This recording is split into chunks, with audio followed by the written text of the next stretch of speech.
Today we are going over portfolio 1, and then here obviously states we need to know what kind of test we are running. So this was the data set that I was given. So this first sentence is going to be my research question, and the question states, does drinking 4 or more cups of tea improve cognitive functioning? So I took this data, I copied it into Excel, and then I pasted it into my SPSS, and then I made this grouping variable because I'm testing if less than 4 or 4 or more cups, as that states right there. So to do that, I have a previous video on it, but I did transform compute variable if you want a more in-depth. And then here I typed in group, and then I put cups over here, and then I did greater than or equal to 4, and then I pressed, it'll ask you to add, or you can click OK, and then you're going to do the same thing, transform compute variable, also type in group, and then you're going to do less than 4, and then it'll pop up a little box right here, and it'll ask if you want to change existing variable, and then you're going to say OK or yes, and then you're going to click OK, and then this will appear, your grouping variable. And here you can see I have it labeled as less than 4 cups or greater than or equal to 4 cups. And I went in here to my variable, and then I changed my values, and I changed it to 1 and 2 because that's what I labeled mine as. Sometimes SPSS doesn't like it whenever you use 0, so just keep that in mind. So group 1 is going to be my less than 4 cups, and then group 2 is going to be greater than or equal to 4 cups. Alrighty, and then the test that I did analyze descriptive statistics, and then I went to explore, and then you can see my factor list. Statistics, I did do outliers, and then for plots, I said a histogram, untransformed, normality, plots with tests. Very, very important. And then for options, I didn't click anything. Bootstrap is not required. So,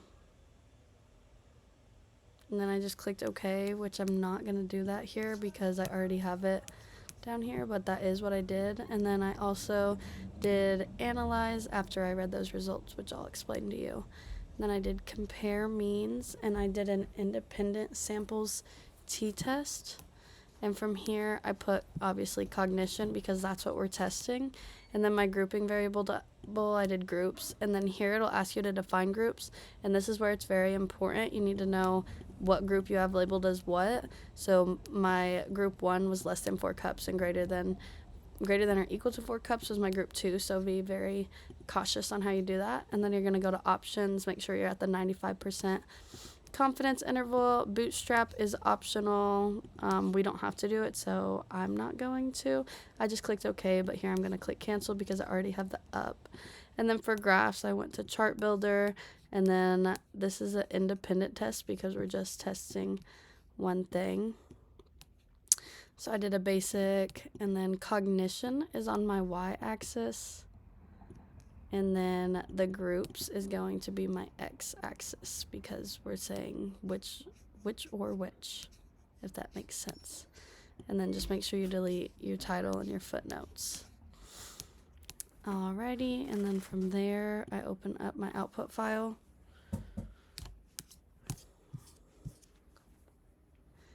And then here opens up, I deleted some stuff because I didn't need my histogram, my stem and leaf, or any of this. I accidentally ran this descriptors twice, so that's why that shows up again.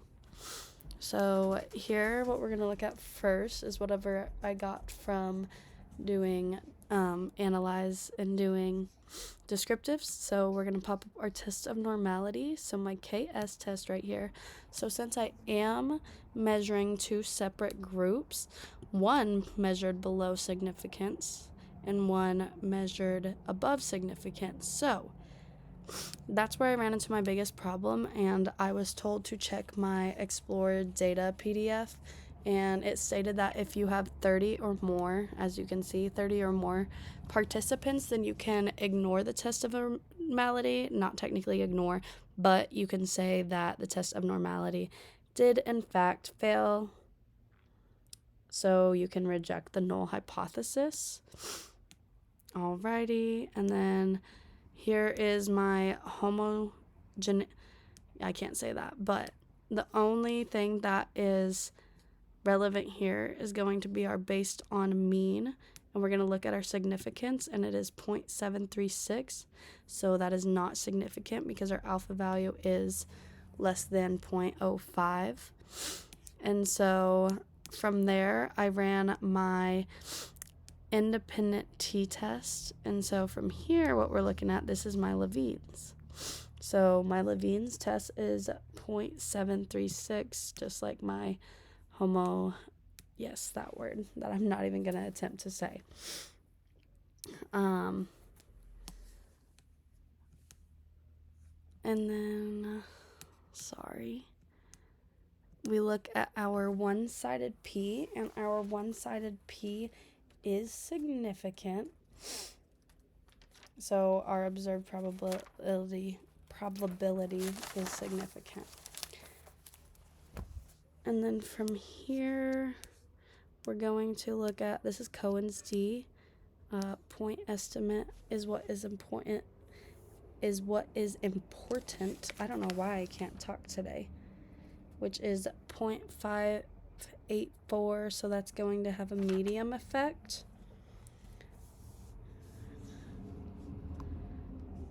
And then here's the graph I created, which you will see later on. And then these are Mann-Whitney, but you don't have to do non-parametric tests since we since the assumption of normality failed. So no parametric test. But this is just my graph again because, as you can see here, I messed up with, it could have been taken as confusing. So those are what all of my data or my output means.